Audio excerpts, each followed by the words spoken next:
por ahí estamos de nuevo. Tuve unos problemas técnicos, al parecer mi internet no es muy rápido. Por ahí espero que se regresen porque ya habían bastantes personas al tanto. Am, Vamos a ver qué hacemos aquí. Ahora vamos a abrir otra ventana para ver si puedo hacer que regresen. Ah, por ahí están dos viendo. Es que no me notifica quiénes son. Bueno, vamos a seguir hablando. Estábamos hablando de Lock and Key. Bueno, qué bueno un poco que se cortó porque creo que estaba de un avionazo. Vamos a hablar rápidamente de qué es la trama. Es en una comunidad en Estados Unidos llamada Lovecraft. Es una familia que sufrió vamos a decir, una serie de asesinatos. El principal criminal de esto está en una institución correccional porque son menor de edad. Y ellos por protección se van a vivir a esta, que es la casa familiar, que por ahí se ve que es una mansión gótica, que es donde creció el padre, el que murió. Y en esta mansión, el hermano menor, que se llama Bode, encuentra una serie de llaves. Por ahí saludos desde la Ciudad de México, con Komamura Akio, gracias por acompañarnos. Hace un momento, Mauricio se nos unió también. Hace un momento estábamos transmitiendo, pero hubo un problema con la conexión, pero pues estamos de nuevo. Estábamos hablando de Lock and Key. Nos quedamos en la parte de que estos hijos de este hombre de familia que murió van a la casa de su infancia, que como pueden ver es una mansión allí gótica. Creo que en esta edición incluso vienen planos y dibujos de cómo es la arquitectura, y son increíbles. Vaya, yo que soy arquitecto me encantan este tipo de detalles, por ahí se llegan a apreciar. Y en esta casa se dan cuenta que existen una serie de llaves, como la que ven en la portada, y que al utilizarlas en las puertas se pueden dar una serie de habilidades. La primera que encuentra el pequeño Bode te da la oportunidad de que tu alma salga del cuerpo y puedes volar como un fantasma, nada más que tu cuerpo queda ahí inerte, casi que vienen las moscas por ti. Y lo padre de esta historia es que mientras avanza cada tomo encuentras nuevas llaves y vaya, es muy imaginativo cómo las utilizan. Hay una que es mi favorita, que es la llave, por ahí como Murakio habla, qué padre novela, ¿dónde la puedo comprar?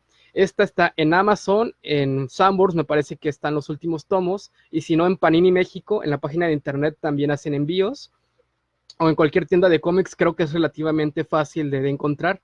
Me dices que eres de Ciudad de México, creo que hay varias tiendas especializadas Camite que te manejan todos los tomos, son 6 y creo que ya se publicaron todos, así que son fáciles de encontrar. Yo hace años lo leí en PDF cuando aún no estaba esta editorial en México y pues yo estaba sufriendo, y ahorita que los publicaron pues yo fue lo primero que hice, comprarla. Así que yo creo que en Ciudad de México es fácil de encontrar. Aquí en Veracruz solo hay como 3 tiendas especializadas de cómics, también para los que nos escuchan de acá, también lo pueden encontrar, si no en Amazon, y en Amazon creo que ponen como un 40% de descuento. ¿Hay algún homenaje en la llave de plata de Lovecraft? Sí, de hecho, sería un poco spoiler, pero hay una llave que es la más importante, que es la llave Omega, que sirve como un enlace entre el mundo de los vivos, el mundo vigil, y un mundo más allá de donde están una serie de demonios y criaturas de otra dimensión. Y el villano principal, que no diré quién es porque también es parte de las sorpresas, su principal objetivo durante los 6 tomos es tratar de obtener esta llave, es la llave Omega, que es esta homenaje, de hecho, como menciona Mauricio, a la llave de plata de Lovecraft. No, no te preocupes, no es un spoiler fuerte porque, vaya, lo padre de esto es el desarrollo de los personajes, la forma en que te lo cuentan. Vaya, no hay personaje de aquí que uno no se enamore, tanto el pequeño Bob, que por lo general a mí me caen gordos los niños en las historias. Aquí es un niño, vaya, simpático, que tiene problemas vaya, tener amigos, porque tiene mucha imaginación y lo creen un loco, un tonto. Y es padre cómo cada quien va solucionando sus problemas. Por ejemplo, la madre de ellos, tras la muerte del padre, cae en un alcoholismo, y varias escenas muy fuertes de cómo los hijos tratan de ayudarla de salir de este alcoholismo. Vaya, tiene cantidad de historias, pero uno se queda picado. Dice spoiler, sí, ya, mejor ya con lo que les conté, si les llamó la atención, vaya, corran y consíganlo en Key o descárguenlo, pero el chiste es que lo lean. Además que más en unos meses vamos a hacer un círculo de lectura de esta increíble novela. Pasemos al siguiente libro. Este también es relativamente fácil de conseguir, de Editorial Alma, Ya hablamos hace rato de otra edición de Las Llamadas de Tulu, que como les decía, tengo como 3 ediciones, yo no aprendo. Pero esta edición me gustó por las ilustraciones de un tal John Coulthard, que ilustra también una edición de Frankenstein que me gusta mucho y que ahorita se las puedo enseñar también, ¿por qué no? Como pueden ver, tiene un estilo ahí entre también como gótico, con mucha arquitectura. Me gustan mucho las ilustraciones que hacen mucho detalle en los fondos, en las construcciones. Vaya, se ve hasta en el marco de la puerta, las texturas. Juan Jacome nos dice buena noche, qué bien que hacen un live por Lovecraft. Bueno, así aquí estaremos. De hecho, creo que podemos hacerlo de vez en cuando, aunque no sea cumpleaños de Lovecraft, siempre es buen pretexto para hablar del maestro. Hola, linda noche, nos dice Oscar Salazar, qué bueno que nos acompañas. Estábamos hablando de algunos libros, ediciones ahí interesantes de Lovecraft. En este caso es la editorial Alma. Como pueden ver, es un libro delgadito ahí, pero la edición es bastante bonita y es relativamente económica. Creo que está como en 150 pesos en Amazon. Probablemente la encuentren más barata en otros lados. Por ahí nos comentan. Bueno, Oscar Salazar se nos acaba de unir, ¿qué tal? Igual si son de alguna ciudad fuera de Veracruz, coméntenos para ver si de dónde nos están escuchando y vaya, y hacer la plática, porque pues tampoco es de venir a escucharme y hablarles nada más a ustedes. Aquí es tratar de hacer una conversación más amena. Komamura, que nos dice, veo que te gusta mucho lo fantástico en la literatura, te recomiendo ver la película de Facebook, La vida como un dragón. Es un libro a salir en fin de año. Wow, no había escuchado de eso, pero lo voy a anotar. Aquí traigo mi pluma porque siempre me recomiendan cosas y como soy muy olvidadizo, mejor la anoto. La vida como un dragón. A ver, la anoto. Y esa película es producción, ¿de dónde es animada? ¿Es con personas? Cuéntanos un poquito de qué se trata, para que los demás también, vaya, si se les antoja, también la vayan a ver. La vida como un dragón. Como un dragón. Listo, ya lo anoté y correré a verla y ya cuando la vea, pues igual la comentamos en otra transmisión. Muchas gracias por la recomendación. Por ahí Mario Alex Sánchez, y sigo aquí haciendo mi escándalo, es que aquí acomodé y hice un relajo. Mario Alex Sánchez nos dice buenas noches, cultistas de que las babas de Tulu nos llenen de gracia. Muchas gracias, de hecho este fondo está hecho con las babas de Tulu. Y bueno, les estaba hablando de las ilustraciones de John Coulthard. A ver, una que me llame la atención de aquí. Bueno, esta. Por ahí Rillier, para que la alcancen a ver. Está lleno. Lo malo que esta cámara es como de muy baja resolución, pero tiene una cantidad de detalles. Y como tip, si buscan en internet John Coulthard, en su página de personal, tiene su portafolio y todas las ilustraciones de este libro, tanto del de Frankenstein y también el ilustrado de Drácula, están totalmente gratis y en alta resolución, recomendadísimos. A lo mejor lo pueden imprimir y hacer un póster. Creo que eso yo voy a hacer y lo voy a tener de aquí de fondo en alguna ocasión. Por ahí Mario Alex Sánchez, ok. Vamos a ver. Y el último libro antes de entrar en materia. También ya es de editorial Panini, más bien es una novela gráfica de Alan Moore, Neonomicon, y fue un regalo de Pedro Ajaz del Tribunal de los Supergüeyes, para que los busquen por allá, es mi podcast favorito. Hablan de cómics, videojuegos, películas y cuestiones así de la cultura pop, y de repente hacen aviones de puras pendejadas, como a ellos les gusta decir. Y pues vaya, me falta todavía tener la continuación, que es Providence. Al parecer sacaron 3 tomos de editorial Panini, y esto inicia con una especie de investigación de una serie de asesinatos rituales, al parecer inspirados en las historias de Lovecraft. En este cómic, Lovecraft existe en el mismo mundo que sus criaturas. Por ahí más adelante aparecen los Migos y los Profundos.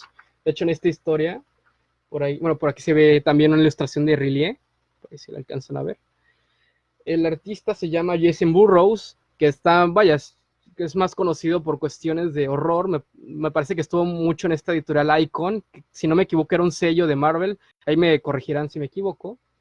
Es una historia bastante interesante en plan de detectives. Y de repente aquí hay una redada bastante interesante. Y por ahí sale un personaje que creo que es Nyarlathotep, si no me equivoco. Tendría que volver a releerlo. Y pues ellos se infiltran en esta especie de secta que adoran a Dagon y a Tulu y a todas estas criaturas inspiradas en Lovecraft.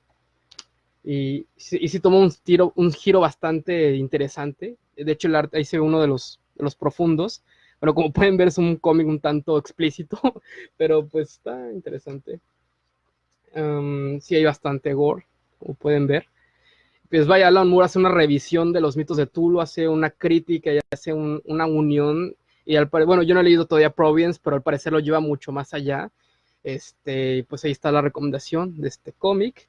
Y creo que ya nos acabamos los que estaban en la mesa. Pero, sí, les dije que les iba a hablar también del Frankenstein de Joe Hart, igual de Editorial Alma. Un pequeño avioncillo. Nada más para que vean las ilustraciones. Igual esta, como les comentaba, está en su página de internet de John Coolhart. Ahorita les enseño el nombre para que lo puedan escribir bien. Son unos paisajes. Hace mucha referencia a estas ilustraciones del italiano Vesalio, que es uno de los primeros anatomistas. Vaya, a mí me encantan mucho esas ilustraciones de anatomía antiguas. Dan ganas también de imprimirlas y tenerlas de fondo. Por aquí debe haber una que me llame la atención. Vaya, que hay una escena en el mar. Como pueden ver, tiene una cantidad de detalle que recuerda a las ilustraciones de Gustave Doré, por ejemplo. Pues bueno, hay un pequeño avión. Y ahora sí, entremos en materia. Hablar de Lovecraft. Por ahí ya nos escuchan 11 personas. Para mí es una multitud. Al inicio éramos 3, Mauricio, Yair y yo, pero pues todos son bienvenidos. Igual si quieren que hable de algo o que comentemos algo, por ahí nos hablaba Kumamura de una historia llamada La vida como un dragón. Podemos comentarlas un poco, que sea un poquito más interactivo. Y yo había seleccionado una historia para leer, pero con el cochinero que hice, no sé dónde la puse. Si me dan un segundito, la encuentro. A ver. Sí, está en esta antología del Santuario y otros cuentos de Editorial Tomo. Por ahí me decía un amigo que hasta en el metro de la Ciudad de México, por los que nos escuchan de allá, se consiguen. Y la historia en sí que leeremos será El Árbol, que es relativamente corta. Así que iniciemos. A menos que quieran que hablemos algo antes, les doy unos segunditos para que interrumpan. Mira, un separador de Lovecraft que hice para un evento que hubo el sábado y el domingo en Jalapa, que fue el primer festival literario H.P. Lovecraft. Un saludo para Edgar de Avalon, que nos hizo la invitación. Y pues, por ahí esperemos seguir haciendo cosas en honor al maestro de Providence. Y pues bueno, si están de acuerdo, comencemos con la lectura de El Árbol. Como comenté, bien en El Santuario y otros cuentos de Editorial Tomo. Son de las ediciones más fáciles de conseguir y son económicas. A ver, empecemos. Para que lo vean, es El Árbol. El Árbol. En Arcadia, en una de las verdosas laderas del monte Menelaus, existe un olivar que circunda las ruinas de la comarca. Muy cerca de allí hay un sepulcro, tan hermoso como la casa en otra época. Sobre un borde del sepulcro, de manera tal que sus raíces fragmentan los mancillados bloques de mármol pantélico, crece un enorme olivo, de forma y tamaños repulsivos, y que se parece hiperbólicamente a la figura de un hombre, tanto que los campesinos temen pasar por ahí de la noche, cuando la luz lunar ilumina en forma tenue sus ramas ensortijadas. El monte Menelaus fue un sitio predilecto para el terrible dios Pan, que tiene extrañas compañías, y los pastores incultos creen que el árbol tiene una vinculación macabra con el misterioso Panisi. Sin embargo, un viejo colmenero que vive en una casucha próxima al lugar me contó una historia muy diferente. Hagamos algo, voy a bajar las luces para entrar en ambientación. Un segundito.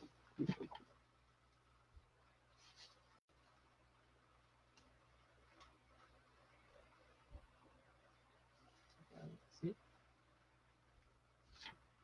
Listo, ya entramos en ambiente y ahora continuamos con la historia. Si se escucha bien, si se escucha muy bajo, también díganme, porque esto es un experimento y pues quiero que quede bien. Ahora, sin más, continúo. Muchos años atrás, cuando la comarca de la ladera era nueva y resplandecía, vivían allí dos escultores, Calós y Múcides. Las obras de ambos eran elogiadas desde la Ilíada a Neápolis, y nadie osaba decir que uno fuera superior al otro en talento. El Hermes que había esculpido Calos se erigía en un templo de Corintio, y las palas de Múcides ornamentaban una columna de Atenas, cercana al Partenón. Todos los ciudadanos rendían culto a Calos y Múcides, y se asombraban de que no existiera ni una pizca de celos artísticos que enturbiara el calor de su amistad fraterna. No obstante, a pesar de que Calos y Múcides vivían en una armonía indestructible, sus temperamentos no eran iguales. Mientras Múcides se solazaba por las noches, entregándose a los placeres urbanos de Tegea, Calos escogía permanecer en su hogar. Entonces salía a escondidas de sus siervos para acudir al retiro helado del olivar. Ahí reflexionaba sobre las cuestiones que albergaban su mente, y ahí conceptualizaban las bellas figuras que luego eternizaría en el mármol. Los especuladores afirmaban que Calos conservaba con los espíritus del olivar, y que sus obras no eran más que representaciones de los faunos y las diradas que él veía por ahí, puesto que jamás las copiaba de un modelo viviente.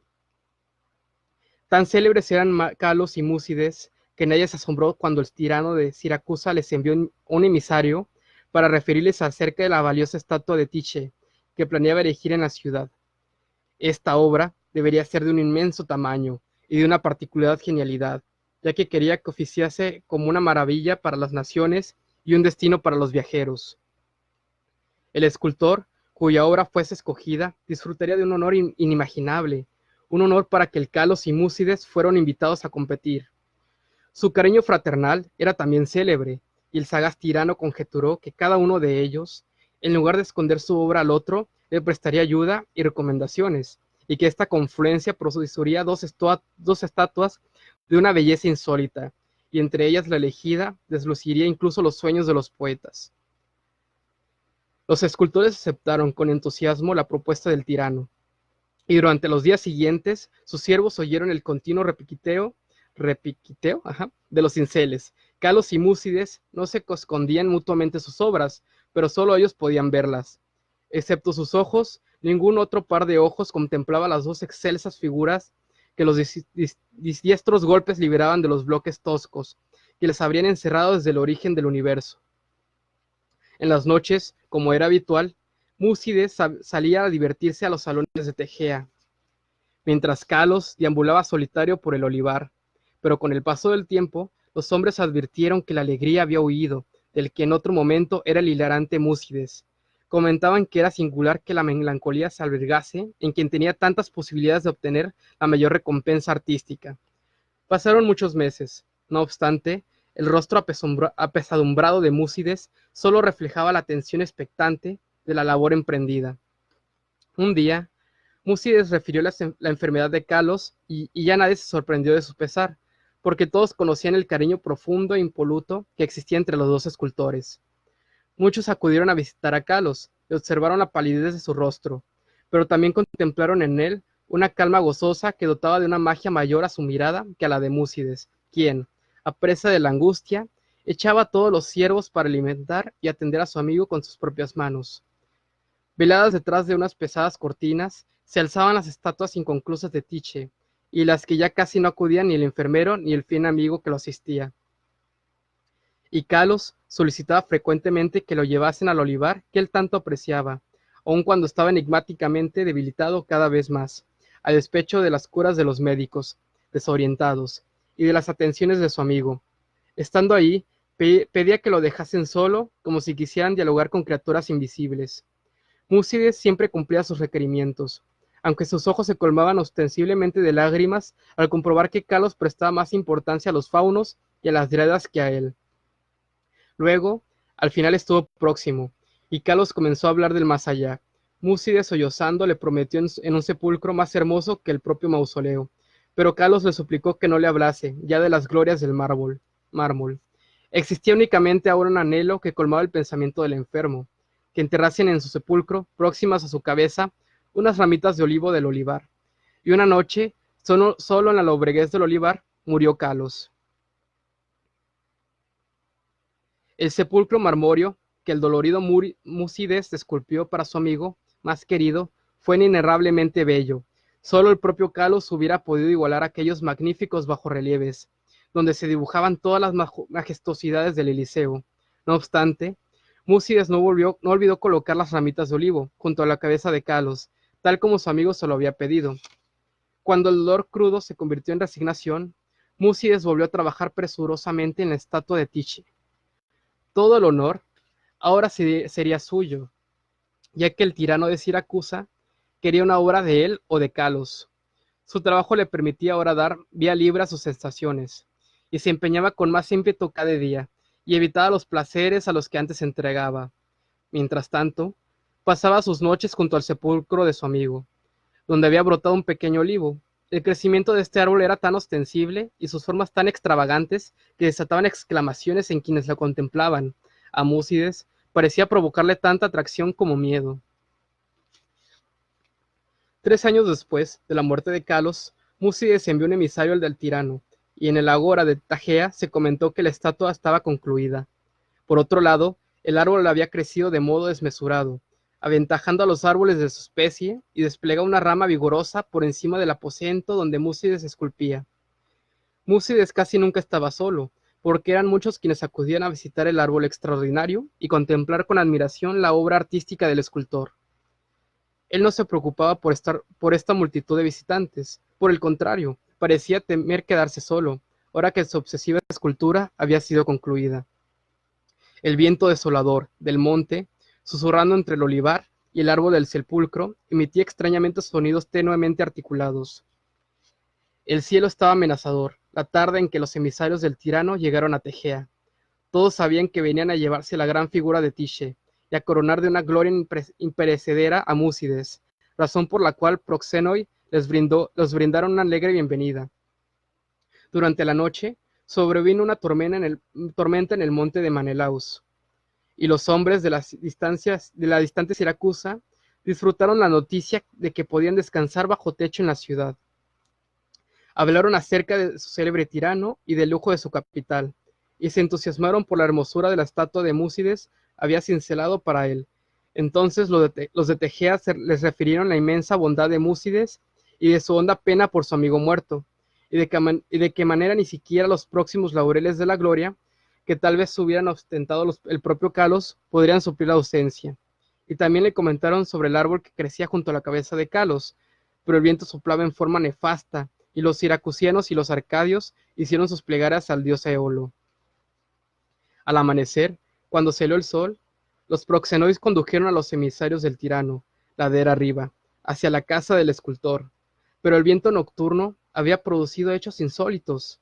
Los quejidos de los ciervos resaltaban en medio de un escenario trágico, y en el olivar ya no se erguían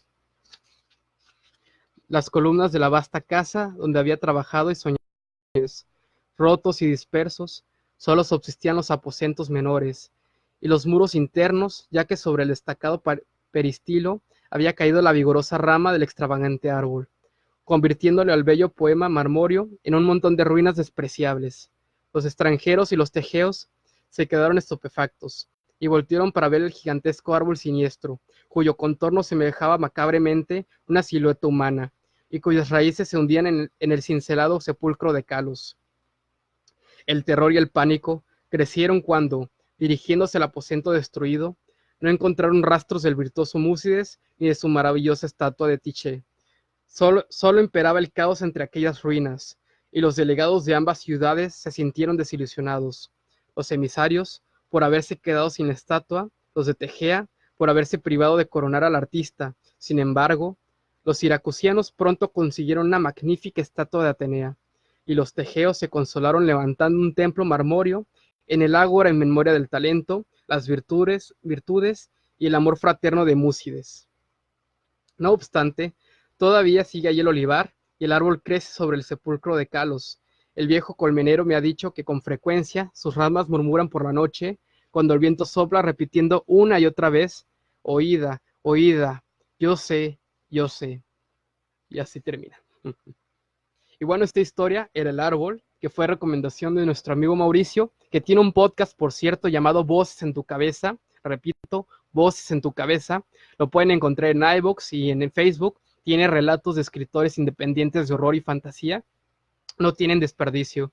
Por ahí les recomiendo uno llamado Hermanito, que seguro les va a causar pesadillas. Y pues bueno, muchas gracias por acompañarnos. Veo que todavía quedamos 8, que para mí es multitud, de nuevo. Antes de concluir, ¿quieren que comentemos algo más? ¿Cuál es su historia favorita de Lovecraft? Podemos a lo mejor mencionarla rápidamente y hacer algunos comentarios. Y por qué no, a lo mejor hacer una pequeña lectura si por ahí nos nace. Los leo más bien, no los escucho. Bueno, si los escucho es porque ya estoy escuchando Voces en tu Cabeza, ahí el comercial sutil. Bueno, por ahí nos acompañó de nuevo Kumamura Akio, Mauricio Hernández, por ahí estaba Yair hace rato, Juan Jacome, Oscar Salazar y Mario Alex Sánchez. Muchas gracias por acompañarnos esta noche. Fue bastante interesante este experimento y pues esperemos hacerlo de vez en cuando. Igual va a ser una dinámica similar, hablar de algunos libros de los que esté leyendo en la semana relacionados con el tema de este círculo. Pues bueno, espero que les haya gustado esta lectura del árbol. Por ahí, me despido y pues quedamos por aquí. A ver, a menos que tenga un anuncio. Sí, de hecho sí. Este sábado a las 3 de la tarde en el Teatro Dragón Rojo tendremos un círculo de lectura del Silencio de los Corderos o El Silencio de los Inocentes, como se le conoció por la película. Es una novela de Thomas Harris dentro de las novelas de Hannibal Lecter, de este asesino caníbal. Y pues espero que nos puedan acompañar. Las citas en el Teatro Dragón Rojo a las 5 de la tarde en Veracruz. Y pues nos estaremos viendo. Por ahí podemos estar platicando, si quieren, la siguiente semana de asesinos seriales, ya que ese es el tema del mes. Y pues si han leído algo más de Thomas Harris, también podemos comentarlo. Vamos a hacer algo rápido. De Thomas Harris, creo que he leído como 3 novelas, la de Hannibal, Dragón Rojo y la de Hannibal el Origen.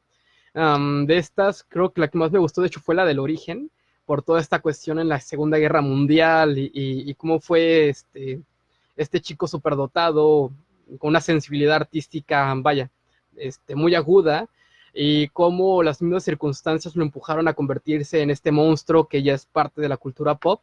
Es una novela que creo que es la mejor de las que he leído de Thomas Harris. De ahí, Dragón Rojo, pues, vaya, está bastante interesante. Por ahí creo que hay dos adaptaciones.